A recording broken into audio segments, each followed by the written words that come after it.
ખંભાળિયામાં મુસ્લિમ સમાજ દ્વારા કાળી પટ્ટી બાંધી પ્રદર્શન કરાયું। દેવભૂમિ દ્વારકા જિલ્લાના ખંભાળિયામાં આજે શુક્રવારે મુસ્લિમ સમાજે જુમ્માની નમાજ બાદ પહેલગામમાં થયેલા આતંકી હુમલાના વિરોધમાં ઉગ્ર પ્રદર્શન કર્યું। આ પ્રદર્શન દરમિયાન મસ્જિદમાં એકઠા થયેલા તમામ મુસ્લિમ બિરાદરોએ હાથ પર કાળી પટ્ટી ધારણ કરીને આતંકવાદ સામે પોતાનો રોષ વ્યક્ત કર્યો।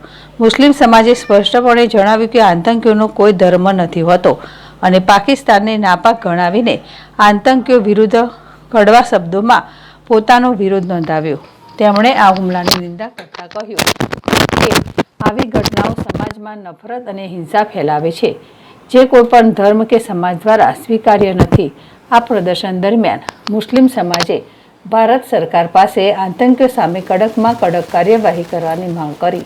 તેમણે જણાવ્યું કે આવા આતંકી હુમલાઓ દેશની શાંતિ અને એકતાને ખલેલ પહોંચાડે છે અને આવા ગુનેગારોને સખત સજા થવી જોઈએ, જેથી ભવિષ્યમાં આવી ઘટનાઓનું પુનરાવર્તન ન થાય।